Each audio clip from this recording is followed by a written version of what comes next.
ભાવનગરમાં ડુપ્લિકેટ દારૂકાંડમાં તપાસનો ધમધમાટ શરૂ થયો છે। ઝડપાયેલા તમામ 13 આરોપીઓને કોર્ટમાં રજૂ કરાયા। આરોપીઓના રિમાન્ડ મેળવવાની તજવીજ હાથ ધરાઈ છે। 13 આરોપીઓને કડક પોલીસ બંદોબસ્ત વચ્ચે કોર્ટમાં રજૂ કરવામાં આવ્યા। આ ગંભીર ગુનાના મૂળ સુધી પહોંચવા, દારૂના સમગ્ર નેટવર્કનો પર્દાફાશ કરવા અને અન્ય સંડોવાયેલા શખ્સોની વિગતો મેળવવા માટે પોલીસ તંત્ર દ્વારા કોર્ટ સમક્ષ આરોપીઓના રિમાન્ડની માંગણી કરવામાં આવશે।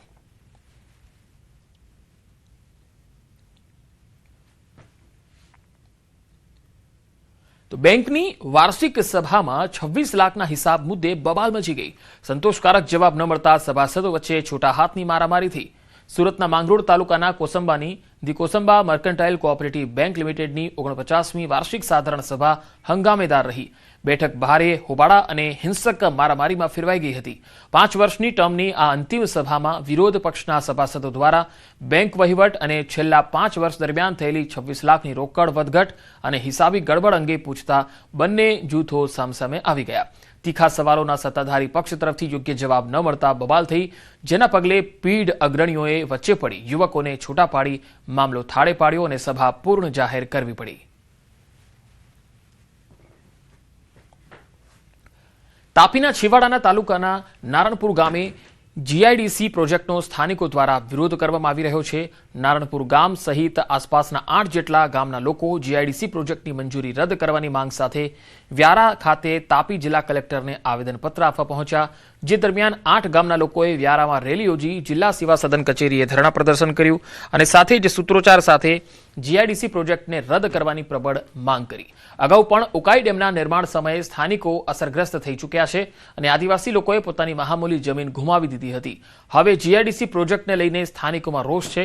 તંત્ર દ્વારા આ બાબતે કોઈ ચોક્કસ નિર્ણય લેવામાં ન આવે તો આગામી દિવસોમાં આંદોલનની ચીમકી પણ આપી છે। જીઆઈડીસી એ રોગોનું ધામ છે। એ અમારા ભવિષ્ય સાથે ચેડાશે, આવનાર પેઢીને અંધકારમાં લઈ જનાર એકમ છે અને અમે એનો એટલા માટે સખત વિરોધ કરીએ છીએ કે જે જગ્યામાં એ જીઆઈડીસી આવેલી છે એ જગ્યામાં જ 3 શૈક્ષણિક સંકુલો આવેલા છે, તો વિદ્યાર્થીના શિક્ષણમાં ઘણો મોટી અસર થવા રહેલી છે। વિદ્યાર્થીના જીવન સાથે આ એક સરકાર તરફથી કંપની લાવી ચેડા કરવામાં આવી રહ્યો છે। आ जीआईडीसी आशे तो अमर जमीन नुकसानी थशे केमिकलना लीधे, तो ए ज रीते अमरे स्वास्थ्य माटे हवामां बधुं प्रदूषण फैलाशे। तेमज आ बधो निकाल केमिकल ए लोको नदीओमां करशे એટલે पाणी पण अमारुं बगड़शे। तो जोड़ जंगल जमीन आ सुरक्षित नहीं बसशे तो आदिवासी क्यांथी रहेवाना साहेब। पहला पण अमने उकाई डेमनी अंदर एवी रीते स्थापित करवामां आव्या અને અમને ભલી ભલી યોજનાઓનો એ કીધું કે તમને વીજળી મફત મળશે, તે બધું મળશે, પણ આજ સુધી કોઈને વીજળી મફત નથી મળી સાહેબ। એવી રીતે આ જમીન જશે, પાછા અમારે વિસ્થાપિત થવાનું રહેશે, તો પછી અમારે જોવાનું કાં સાહેબ? અમારું જે ભવિષ્ય છે, જો બીજા એરિયાના બીજી વિસ્તારથી જો આવીને સીઆઈડી બાંધવા માટે તેઓ અધિકાર ચલાવતા હોય તો અમે નહીં ચલાવવા દઈએ, કારણ કે એ અમારી જમીન છે, અમારો હક છે અને અમે એ પ્રાકૃતિક જે સૌંદર્ય છે એને અમે નુકસાન શા માટે પહોંચાડવા દઈએ કે અમને એક સારું જીવન મળ્યું છે, કે અમારું જે જમીન છે, અમારું નારણપુર ગામ એવું કહેવામાં આવશે કે એ સ્વર્ગ જેવું છે અને એ અમને એ જમીનને અમે નુકસાન પહોંચાડવા અમે માગતા નથી। મહીસાગર જિલ્લામાં ઓબીસી હોવા છતાં એસટીના ખોટા જાતિ પ્રમાણપત્ર મેળવી અનામતનો લાભ લેવાના આરોપો સામે કાર્યવાહીની માંગ ઉઠી છે। અરજદારોનો આરોપ છે કે કેટલાક લોકોને 2 અલગ અલગ જાતિના પ્રમાણપત્રો આપવામાં આવ્યા। સાંઢપડિયા ગામના સરપંચ સામે આક્ષેપ કરવામાં આવ્યા। આ મામલે ખોટું પ્રમાણપત્ર આપનાર અધિકારી અને મેળવનાર વ્યક્તિ સામે પોલીસ ફરિયાદ કરવાની માંગ કરાઈ છે। 5 વર્ષ બાદ પણ અરજદારોને ન્યાય માટે અધિકારીઓની કચેરીના ધક્કા ખાવા પડી રહ્યાનો પણ આક્ષેપ છે। ગોધરા અને સંતરામપુર તાલુકા કક્ષાના અધિકારીઓ એકબીજા તરફ જવાબદારી ખસેડતા હોવાનો પણ આરોપ છે। આ મામલે હવે તપાસ કરી ખોટા પ્રમાણપત્ર રદ કરવા અને જવાબદારો સામે કાયદેસરની કાર્યવાહીની માંગ ઉઠી છે।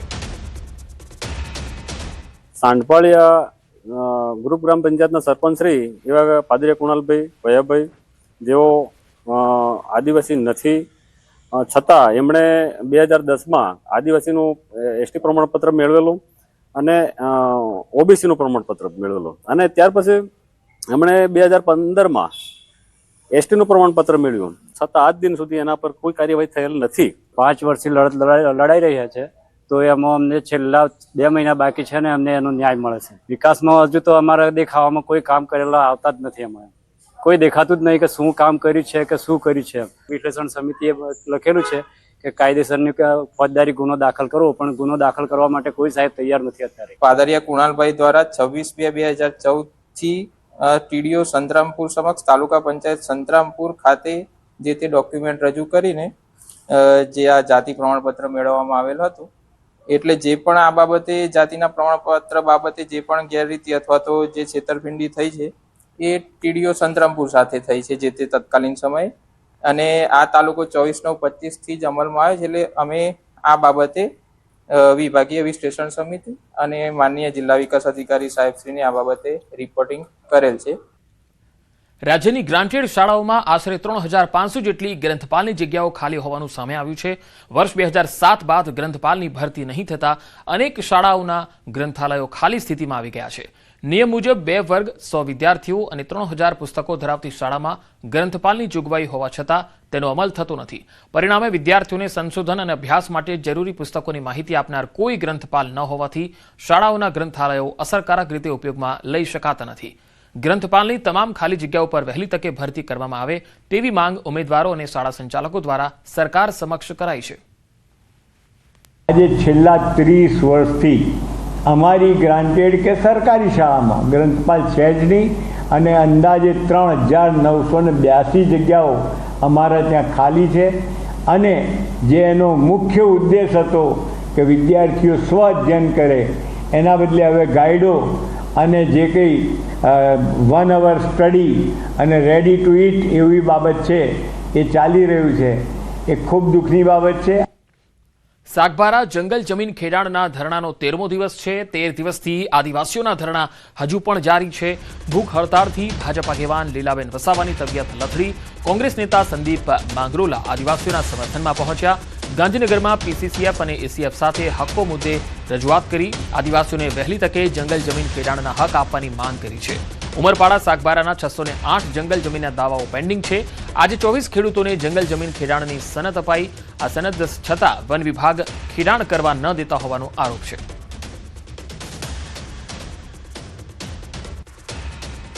કોઈ પણ અધિકારી 13 દિવસ પછી પણ આજે કોઈ એમની ખબર અંતર પૂછવા માટે કે શું મુશ્કેલી છે કે વાટાઘાટો કરવા માટે પણ આવ્યું નથી.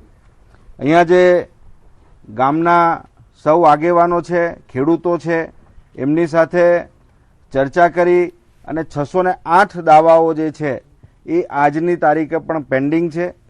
608 દાવાઓ પૈકી માત્ર 15 ઉમરપાડા તાલુકાના અને 15 સાગબારા તાલુકાના ખેડૂતોને સનદ મળેલી છે. બિન આરોગ્યપ્રદ ખોરાક પીરસનારાઓ સામે સરકાર લાલઘુમ થઈ છે. રાજ્યભરની રેસ્ટોરન્ટ્સ પર તંત્રએ સપાટો બોલાવ્યો. ગાંધીનગરમાં આરોગ્યમંત્રી પ્રફુલ પાનસેરિયાની ખોરાક અને ઔષધ નિયમન તંત્રના ઉચ્ચ અધિકારીઓ સાથે યોજાયેલી મહત્વપૂર્ણ બેઠક બાદ તંત્ર દ્વારા રાજ્યવ્યાપી કડક કાર્યવાહી હાથ ધરવામાં આવી. આ અભિયાન અંતર્ગત રાજ્યભરની 187 રેસ્ટોરન્ટ્સમાં પાડવામાં આવેલા દરોડા દરમિયાન ગંભીર ક્ષતિઓ જણાતા 6 રેસ્ટોરન્ટને સીલ કરાઈ, જ્યારે 137 રેસ્ટોરન્ટ્સમાં ગંભીર કક્ષાની અસ્વચ્છતા અને બિન આરોગ્યપ્રદ સ્થિતિ સામે આવતા તેને તાત્કાલિક ધોરણે સંપૂર્ણપણે બંધ કરાવવામાં આવી. અમદાવાદમાં રેસ્ટોરન્ટના કિચન હવે ગ્રાહકોની નજર સામે. જી હા, એએમસીનો લાઈવ સીસીટીવી ફીડ દર્શાવવાનો મોટો આદેશ છે. અમદાવાદ મ્યુનિસિપલ કોર્પોરેશનના ફૂડ વિભાગે શહેરના 11,123 રેસ્ટોરન્ટ અને ફૂડ બિઝનેસ ઓપરેટર્સ માટે કડક આદેશ જારી કર્યા. કિચનની સ્વચ્છતા ગ્રાહકો જોઈ શકે તે માટે રિસેપ્શન કે દેખીતી જગ્યાએ સીસીટીવી લાઈવ ફીડ પ્રદર્શિત કરવા આદેશ કર્યો છે. આ ઉપરાંત હાઇજીન, પેસ્ટ કંટ્રોલ અને કચરાના યોગ્ય નિકાલ જેવા ફૂડ સેફ્ટીના નિયમોનું ફરજિયાત પાલન કરવાની સૂચના આપી છે. જેનું ઉલ્લંઘન કરનાર સામે લાયસન્સ રદ કરવા સહિત સીલિંગની કાર્યવાહી પણ કરવાની ચેતવણી અપાઈ છે. બીજી તરફ આ નિર્ણય કેટલો વ્યવહારુ છે તે અંગે ચર્ચા કરવા હોટલ એસોસિએશન ટૂંક સમયમાં બેઠક પણ કરશે. અમે આ બધી જ રેસ્ટોરન્ટ ઓનર્સને એક ઈમેલના માધ્યમથી જાણ કરી છે કે શેડ્યુલ 4 જે એફએસઆઈ એક્ટ અંતર્ગત જે હાઇજીન મેન્ટેન કરવાનું કિચનમાં જે બાબતો જેમાં સમાવેશ થાય છે એ માટે જે કિચન જે ખોરાક તૈયાર થતો હોય એ જગ્યાએ સીસીટીવી કેમેરા રાખવામાં આવે અને એનું જે લાઈવ ફીડ જે ગ્રાહકો છે સીધું જોઈ શકે એના માટે આઈધર રિસેપ્શન પર કે એમનો રેસ્ટોરન્ટવાળો એ જે એરિયા હોય ત્યાં રાખવામાં આવે. આની માટે આ બહુ સારી વસ્તુ છે, પણ હકીકતમાં કેટલું પ્રેક્ટિકલ છે, કેટલું પોસિબલ છે એ અમે બધા લોકો, બધા રેસ્ટોરન્ટવાળા હમણાં નેક્સ્ટ વીકમાં બેસીને મંથન કરીશું અને જરૂર બનશે તો કોર્પોરેશન જોડે મિટિંગ કરીને કહીશું કે કઈ રીતે પ્રેક્ટિકલ પોસિબલ છે મારા ખ્યાલથી બધા માટે પ્રેક્ટિકલી પોસિબલ નથી. અમુક જે મોટી બ્રાન્ડ્સ છે